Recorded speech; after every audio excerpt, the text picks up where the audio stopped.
हमारा भाग्य पहले से तय होता है? श्रोताओं, भाग्य के विषय में सदियों से एक सवाल उठता आया है और आज भी यह सवाल हर किसी के मन में कहीं ना कहीं होता है कि क्या हमारा भाग्य पहले से लिखा हुआ है या फिर हम खुद इसे अपने कर्मों से लिखते हैं। अलग अलग विचारधाराओं और धर्मों में इस पर कई दृष्टिकोण मिलते हैं, लेकिन हम सभी के लिए यह जीवन एक महत्वपूर्ण प्रश्न है जिसका जवाब अक्सर हम अपने अनुभवों और किए हुए कर्मों के आधार पर ही समझते हैं। तो आइए श्रोताओं, आज के इस वीडियो में हम एक ज्ञानवर्धक कहानी सुनते हैं जिसके जरिए हम इस विषय पर थोड़ा और गहराई से सोचेंगे कि क्या वाकई भाग्य जन्म के साथ ही तय हो जाता है या हमारे कर्म ही हमारे जीवन का रास्ता बनाते हैं। क्या ईश्वर हर इंसान का भाग्य पहले से ही निर्धारित कर देता है या हमें अपनी राह खुद ही तय करनी होती है। तो चलिए दोस्तों, कहानी में आगे बढ़ते हैं। बहुत समय पहले की बात है। सोनापुर नाम के एक बड़े राज्य में कुबेर नाम का राजा रहता था। उस राजा के पास बहुत सारी धन संपत्ति थी और उसका नाम पूरे नगर में मशहूर था। राजा कुबेर की केवल एक ही संतान थी, जो थी उसकी बहुत ही प्यारी सी बेटी चित्रा। राजा कुबेर की बेटी अब जवान हो चुकी थी और वह चाहता था कि वो अपनी बेटी की शादी जल्द से जल्द करवा दे, क्योंकि राजा को यह अंदेशा हो रहा था कि अब मेरी बेटी की उम्र समय के अनुसार ढल रही है।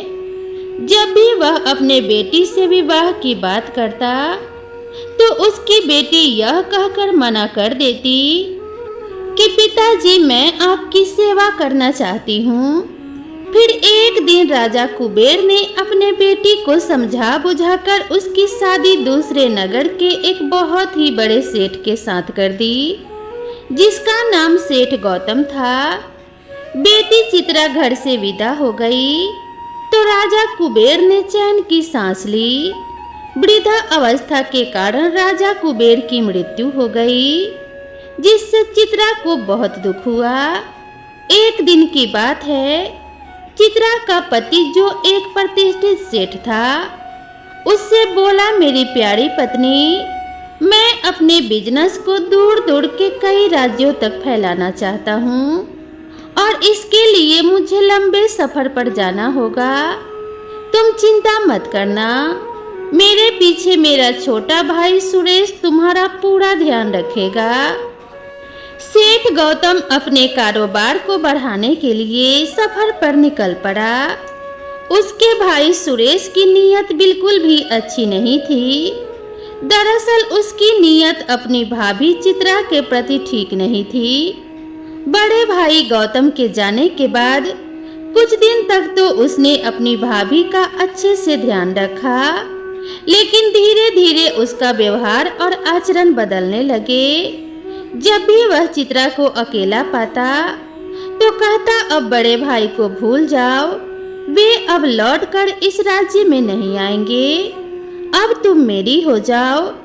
चित्रा ने उसकी गंदी बातों को सुनकर उसे नौकरों से कहकर अपने देवर सुरेश का हवेली में आना बंद करवा दिया। तब सुरेश ने इस अपमान का बदला लेने के लिए एक योजना बनाई।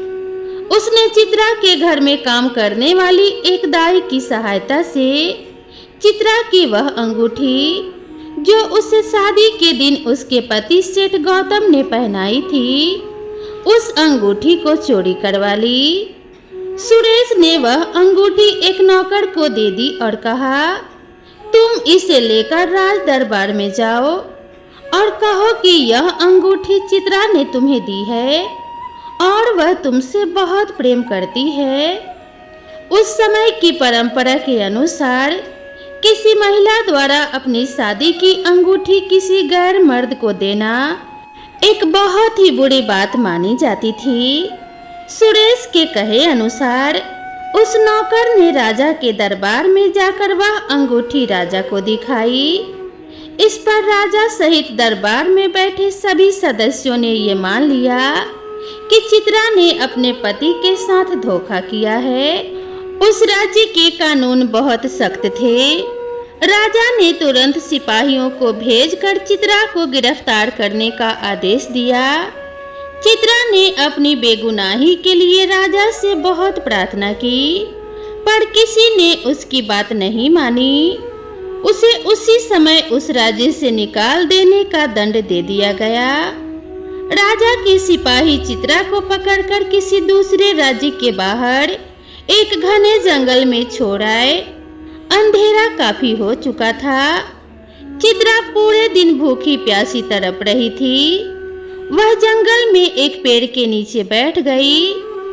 चित्रा बेचैनी और भूख प्यास के कारण बेहोश हो गई। कुछ देर बाद एक डाकू घोड़े पर सवार होकर वहां से गुजर रहा था। उसकी नजर जब अचानक उस बेहोश चित्रा पर पड़ी तो उसने चित्रा को उठाकर अपने घोड़े पर बिठा लिया और घोड़े को दौड़ाते हुए वह उसे अपने अड्डे पर ले आया।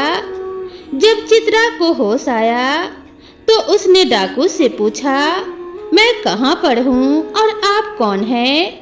डाकू ने कहा, सुनो लड़की, अब तुम बिल्कुल मत डरो, तुम यहाँ पर सुरक्षित हो।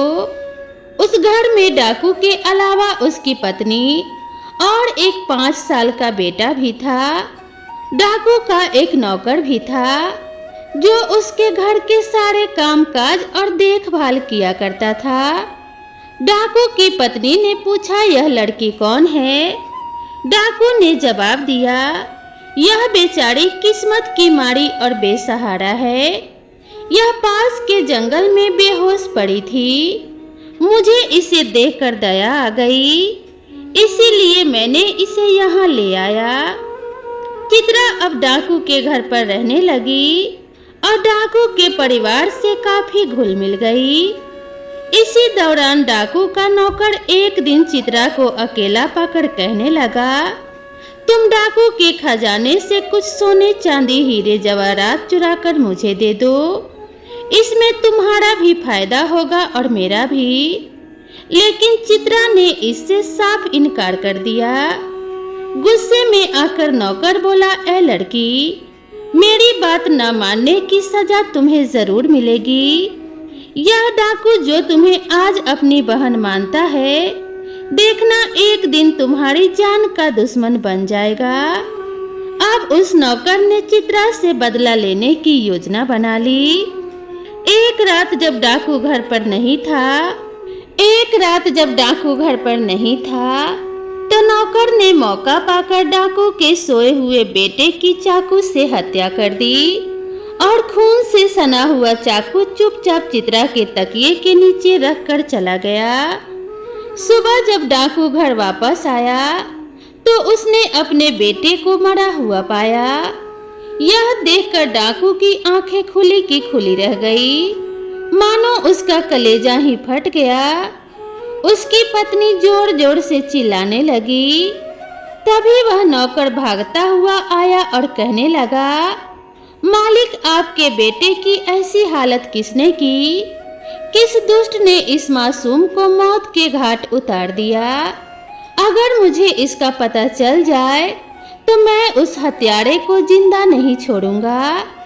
नौकर ने जमीन पर पड़े खून के छींटे को देखकर कहा, देखिए मालिक, यह खून के छींटे किस तरफ जा रहे हैं।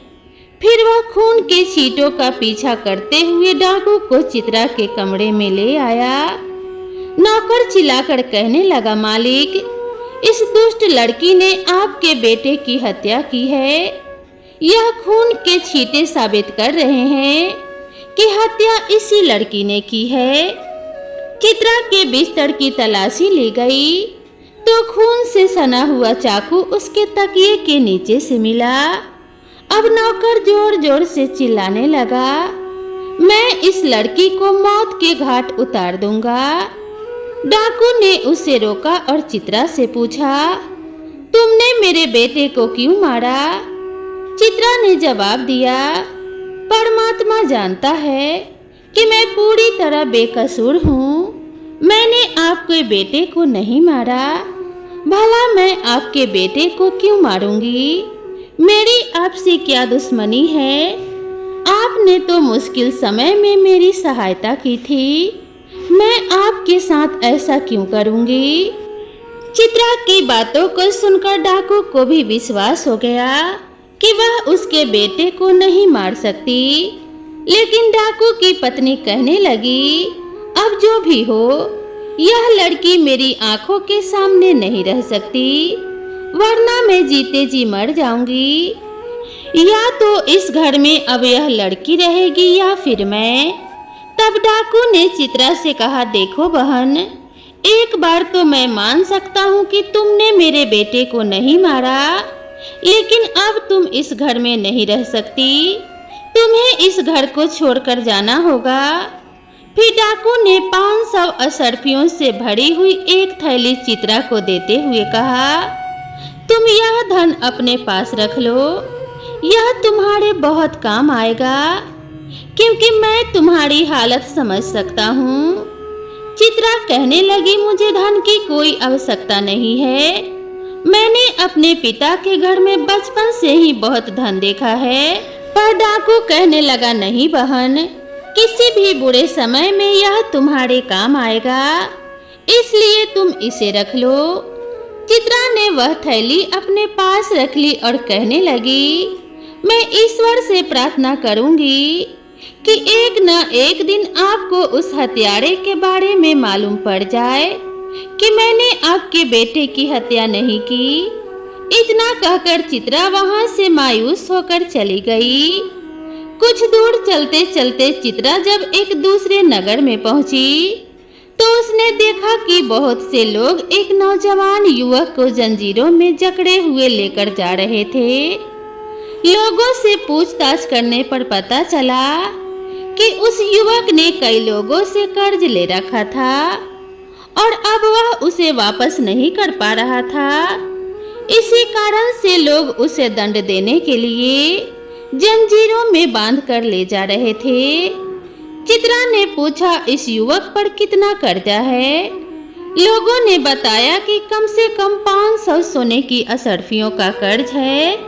वह कहने लगी, अगर मैं इसका कर्ज चुका दूं, तो क्या आप लोग इसे छोड़ देंगे? वे लोग बोले, हाँ, हम इसे छोड़ देंगे। तब चित्रा ने अपने पास जो सोने की असरफियों की थैली रखी थी, वह उन लोगों को दे दी और उस युवक को छुड़वा दिया। यह देखकर लोग हैरान थे कि आखिरकार यह दयालु स्त्री कौन है जिसने एक अनजान व्यक्ति को इस मुश्किल से बाहर निकाल दिया। चित्रा चुपचाप लोगों की नजरों से बचते हुए वहां से चली गई। अभी वह कुछ दूरी पर ही पहुंची थी कि वह नौजवान युवक जिसे उसने बचाया था दौड़ता हुआ उसके पास आ पहुंचा। चित्रा को लगा कि शायद धन्यवाद देने के लिए आया है, लेकिन वह कहने लगा, क्या तुम्हारे पास और भी धनराशि है? मुझे इसकी बहुत जरूरत है। वह चित्रा की तरफ झपट पड़ा। यह देखकर चित्रा घबरा गई और जल्दी से वहां से भाग निकली। भागते भागते वह काफी दूर निकल आई और थककर एक पेड़ के नीचे बैठ गई। इधर वह युवक उसका पीछा करते हुए एक मुसाफिर के पास गया और कहने लगा, हुजूर, वह जो सामने लड़की बैठी है वह मेरी नौकरानी है, जिसे मैंने 500 असरफियों में खरीदा था। अगर आप मुझे 500 असरफियां दे देंगे तो मैं उसे आपके हवाले कर सकता हूँ। मुसाफिर ने जब चित्रा की सुंदरता देखी तो वह उस पर मोहित हो गया। उसने तुरंत 500 असरफियां निकालकर उस नौजवान युवक को दे दी और कहा, ठीक है, आज से यह मेरी हुई। इतना कहकर वह मुसाफिर चित्रा के पास गया और उसका हाथ पकड़कर अपने साथ ले जाने लगा। चित्रा ने पूछा, तुम कौन हो और मुझसे क्या चाहते हो? मुसाफिर ने कहा, चुपचाप मेरे साथ चलो, क्योंकि मैंने तुम्हें 500 असरफियों में खरीद लिया है। देखो, तुम्हें बेचने वाला वह नौजवान युवक है जो थैली लेकर जा रहा है। इसके बाद मुसाफिर ने चित्रा को जबरदस्ती उठाया और अपने समुद्री जहाज में ले गया। उसने चित्रा को एक कोठरी में बंद कर दिया और वह चाहता था कि चित्रा उससे शादी कर ले, पर चित्रा इसके लिए तैयार नहीं थी। उसी रात अचानक समुद्र में एक भयंकर तूफान आ गया। तूफान इतनी तेज थी जिसके कारण समुद्री जहाज पानी में डूबने लगा। चित्रा एक लकड़ी के तख्ते को पकड़कर समुद्र के किनारों की ओर बहने लगी और दूसरी ओर वह मुसाफिर भी एक लकड़ी के तख्ते को पकड़े हुए था। किसी दूसरे राज्य में जाकर जब चित्रा को होश आया तो उसने खुद को एक महात्मा की कुटिया में पाया। असल में एक वृद्ध महात्मा चित्रा को वहां से उठाकर अपनी कुटिया में ले आया था। चित्रा अब उसी महात्मा के साथ रहने लगी और वहीं अपना जीवन बिताने लगी। महात्मा की कुटिया एक जंगल में थी, लेकिन कई लोग गुरु महात्मा के दर्शन के लिए वहां आते रहते थे। वे कोई साधारण गुरु महात्मा नहीं थे, बल्कि एक अंतर्यामी महात्मा थे। उनके पास एक विशेष मटका था। गुरु महात्मा उस मटके में पानी भरकर अपने पास रखते थे। जो भी लोग अपने दुख, समस्याएं और रोग लेकर गुरु महात्मा के पास आते, महात्मा उस मटके का पानी उन पर छिड़क देते और अपना आशीर्वाद देकर उन्हें रोग से मुक्त कर देते थे। इस कारण लोग अक्सर महात्मा के पास राहत पाने तथा अपने दुख का निवारण करने आया करते थे। इसी तरीके से कुछ दिन बीत गए और गुरु महात्मा को अब इस बात का आभास हुआ कि उनकी मृत्यु निकट है।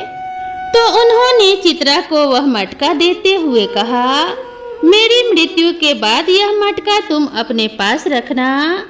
मैंने यह मटका अपनी घोर तपस्या के बल पर पाया है। अब इस मटके से तुम लोगों के दुख, समस्याएं और रोगों को ठीक कर सकोगी।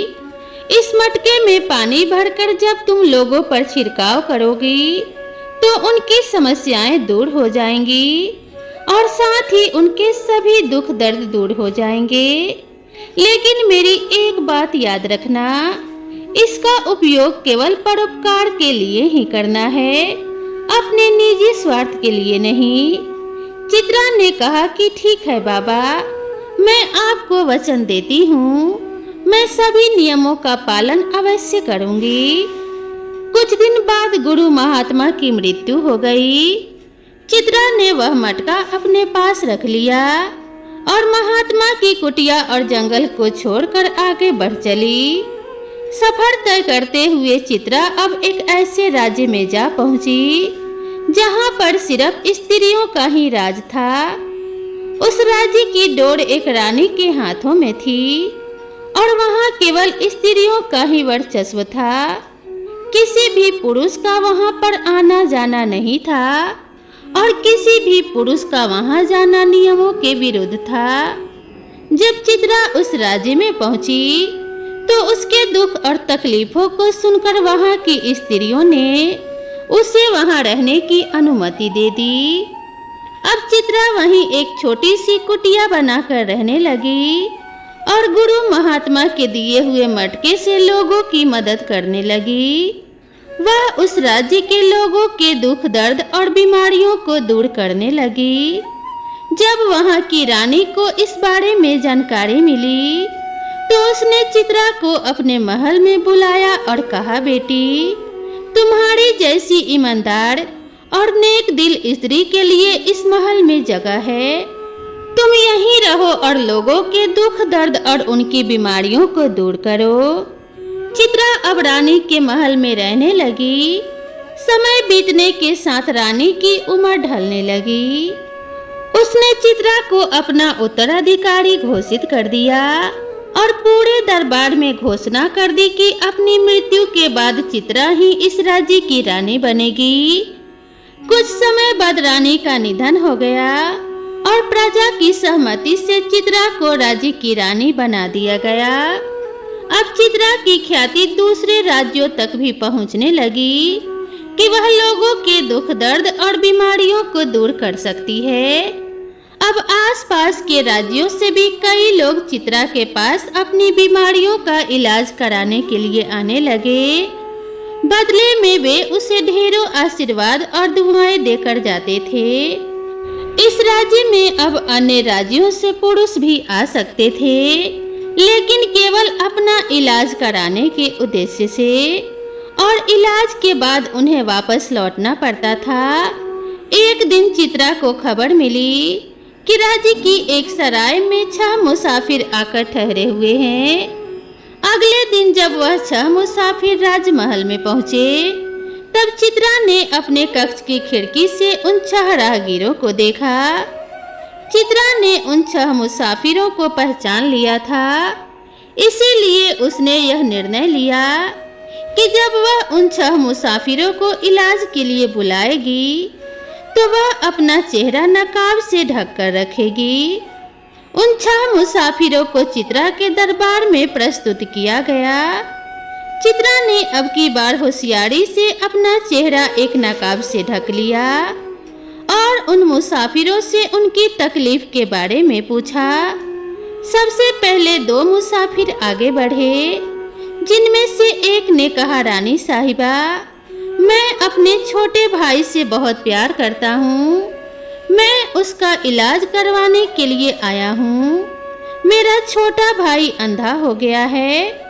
असल में मैं सेठ गौतम हूँ और जब मैं कारोबार के सिलसिले में दूसरे राज्य की यात्रा पर गया था तो मैंने अपने पत्नी की देखभाल का जिम्मा अपने छोटे भाई सुरेश को सौंप दिया था, लेकिन मैं नहीं जानता था कि मेरी पत्नी बेवफा निकलेगी और मुझे छोड़कर चली जाएगी। इसी गम में मेरा भाई अपने भाभी को याद करके रोता रहता है और वह रो रो कर अंधा हो गया। चित्रा ने सेठ गौतम की बात सुनकर समझ गई कि यह आदमी कोई और नहीं बल्कि मेरा पति है और यह अंधा युवक वही सुरेश है। चित्रा ने पूछा, सेठ जी, क्या तुम्हें इस बात का पूरा विश्वास है कि तुम्हारी पत्नी ने तुम्हारे साथ कोई धोखा किया है? सेठ गौतम ने रानी की बात सुनकर उत्तर दिया, महारानी जी, मेरा मन तो नहीं मानता कि मेरी पत्नी धोखा दे सकती है, पर मैं अपने भाई की बात को कैसे झुठला सकता हूँ? चित्रा ने कहा, ठीक है, मैं कल तुम्हारे भाई का इलाज जरूर करूँगी। इसके बाद 2 मुसाफिर और चित्रलेखा के सामने पेश हुए। उनमें से एक ने कहा, रानी साहिबा, मैं आपके पास अपने इस नौकर का इलाज करवाने के लिए आया हूँ। मैंने इसे अपने बच्चों की तरह पाला पोसा है। चित्रा ने पहचाना कि यह वही डाकू है और उसके साथ जो रोगी है वह वही नौकर है जिसने उसके बेटे की हत्या कर झूठा इल्जाम लगाया था। चित्रा ने कहा, ठीक है, तुम्हारा इलाज भी कल हो जाएगा। अब एक अन्य मुसाफिर ने कहा, महारानी जी, मुझे कोढ़ का रोग हो गया है। कृपया ईश्वर से प्रार्थना करें कि मैं ठीक हो जाऊं। मैंने अपने कर्मों पर बहुत विचार किया और मुझे याद आया कि मैंने एक पाप किया था। एक सुंदर स्त्री जिसे मैंने जबरदस्ती खरीदा था, उसके साथ मैंने बहुत बुरा व्यवहार किया था। लगता है कि इसी पाप की सजा ईश्वर ने मुझे दी है। तब वहां उपस्थित अंतिम मुसाफिर ने कहा, रानी साहिबा, एक नेक दिल और शरीफ स्त्री को जिसने की मेरी जान बचाई, उसे नौकरानी बताकर मैंने ही तुम्हें बेचा था। मेरा अपराध तो तुमसे भी कई गुना बड़ा है। शायद इसी पाप की सजा है कि मेरे दोनों हाथ अब अपाहिज हो चुके हैं। चित्रा समझ गई कि यह वही बदमाश है जिसने लोगों से कर्ज लिया था और भागने की कोशिश कर रहा था, जिसकी जान मैंने बचाई थी। और उसके साथ खड़ा वह वही मुसाफिर है जिसके जहाज पर वह बंधक बनी थी। मुसाफिरों की सारी बातें सुनने के बाद चित्रा ने कहा, आज तुम सभी लोग वापस जाओ और आराम करो। कल इसी समय राजमहल में पुनः वापस आना। चित्रा ने देखा कि दो मुसाफिरों ने अपनी गुनाह कबूल कर ली, लेकिन अगर यह अंधा और कोढ़ी अपनी अपनी सच्चाई बता दें तो मैं इन्हें भी रोग मुक्त कर दूंगी। लेकिन अगर यह दोनों झूठ बोलते हैं तो उन्हें सजा दी जाएगी। दरअसल मैं तुम सभी को अच्छे से पहचानती हूँ। जिन लोगों ने सब कुछ सच सच बता दिया है उनके लिए आज मैं ईश्वर से प्रार्थना करूंगी। इसके बाद सभी मुसाफिर अपने राज्य में लौट गए। जिन्होंने सच बोला था वे तो प्रसन्न थे और उन्हें पूरा विश्वास था कि वे ठीक हो जाएंगे, मगर अंधा और कोढ़ी दोनों अभी भी घमंड में थे। ऐसा महसूस कर रहे थे कि वे अंगारों पर चल रहे हैं। सच बात तो यह थी कि वे दोनों एक दुविधा में फंस गए थे कि यदि सच बताएंगे तो उनकी पोल खुल जाएगी और झूठ बोलेंगे तो रानी उन्हें सजा देगी। दूसरे दिन जब वे राजमहल में पहुंचे तो सबसे पहले अंधे ने आगे बढ़कर अपना अपराध स्वीकार करते हुए कहा, रानी साहिबा मेरे भाई की पत्नी यानी मेरी भाभी पूरी तरह से बेगुनाह थी। वे तो सीता माता की तरह एकदम पवित्र स्त्री थी, लेकिन मैंने ही साजिश करके अपने भाभी को फंसाया था। फिर सुरेश ने सारी बात सच सच बता दी। अभी उसकी बात खत्म भी नहीं हुई थी कि उसका भाई आग बबूला होकर उस पर हमला करने के लिए दौड़ा और कहने लगा, रानी साहिबा मैं तो कहता हूँ कि इस अंधे को ठीक करने के बजाय इसके हाथ पैर भी कटवा दीजिए ताकि यह किसी स्त्री पर गलत इल्जाम न लगा सके। इसने मुझ पर और मेरी बेगुनाह प्यारी सी पत्नी पर जो अत्याचार किए हैं उसकी सजा तो इसे मिलनी ही चाहिए। इसी तरह जब डाकू के नौकर ने चित्रा की बेगुनाही की बात कही और अपनी बेईमानी की बात स्वीकार की तो डाकू की आंखों में खून उतर आया और वह अपने नौकर की तरफ उसे मारने के लिए दौड़ा और कहने लगा, ऐसे दुष्ट बेईमान गद्दार को तो गला घोट देना चाहिए। लेकिन चित्रा के आदेश पर सबको अपने गुस्से पर काबू करना पड़ा। चित्रा ने फैसला सुनाया। अब सब लोग अपना अपना अपराध स्वीकार कर चुके हैं, इसीलिए मैं सभी लोगों के लिए ईश्वर से प्रार्थना और बीमारी का इलाज जरूर करूंगी। और इसके बाद चित्रा ने सेठ गौतम और डाकू से कहा, आप दोनों कल रात राजमहल में आए। मैं आप दोनों को दावत देना चाहती हूँ। दोनों ने रानी का धन्यवाद किया और अगले दिन रात को राजमहल में दावत के लिए पहुँचे। चित्रा ने सेठ गौतम से पूछा, क्या आप चाहते हैं कि आपकी शादी हो जाए? सेठ गौतम ने उदास मन से कहा, रानी साहिबा मैं अपनी पहली पत्नी के अलावा किसी और के बारे में सोच भी नहीं सकता। चित्रा ने गौतम की आंखों में प्रेम देखा और कहा, मैं ईश्वर से प्रार्थना करूंगी कि आपको आपकी पहली पत्नी ही मिल जाए। इसके बाद चित्रा ने डाकू से पूछा, क्या आप चाहते हैं कि आपको एक बेटा और मिल जाए? डाकू ने कहा, रानी साहिबा ईश्वर के आशीर्वाद से बेटा तो मेरे घर पैदा हो चुका है। मैं तो बस इतना चाहता हूँ कि उस लड़की चित्रा से एक बार फिर से मिल सकूं, ताकि मैं उससे अपने गलती की माफ़ी मांग सकूं। चित्रा ने कहा, ठीक है। गौतम और डाकू की बातों को सुनकर चित्रा ने अपना नकाब हटा दिया तो सेठ गौतम और डाकू दोनों हैरान रह गए। सेठ गौतम को उसकी पत्नी वापस मिल गई और डाकू को उसकी मुंह बोली बहन चित्रा। इसके बाद चित्रा ने उन दोनों मुसाफिरों की बीमारी का इलाज कर दिया। अब वह अपने पति के साथ वापस जाना चाहती थी। उसने उस राज्य की देखरेख के लिए वहां की स्त्रियों के हवाले कर दिया और खुद अपने पति के साथ वापस अपने राज्य लौट गई। जीवन में सच्चाई को स्वीकार करना और दूसरों के साथ न्याय करना कितना महत्वपूर्ण है। चित्रा ने अपनी सूझबूझ और दयालुता से सबकी समस्याओं का समाधान किया और उन्हें रास्ता दिखाया। श्रोताओं, चित्रा राजा की बेटी होते हुए भी अपने जीवन में इतने सारे दुख, दर्द, कष्ट, परेशानियों को झेलती रही, लेकिन उसने कभी हिम्मत नहीं हारी, क्योंकि उसके भाग्य में इतने दुख दर्द मिलने थे, लेकिन अंत में उसे सुख लिखा था जो अपने पति गौतम को पाकर पूरा हुआ। श्रोताओं, आपने इस कहानी से क्या सीखा, कमेंट करके जरूर बताएं। अगर कहानी अच्छी लगी हो तो वीडियो को लाइक, शेयर और मेरे चैनल को सब्सक्राइब जरूर करें। तो मिलते हैं इसी तरह की नेक्स्ट वीडियो में, तब तक के लिए नमस्कार।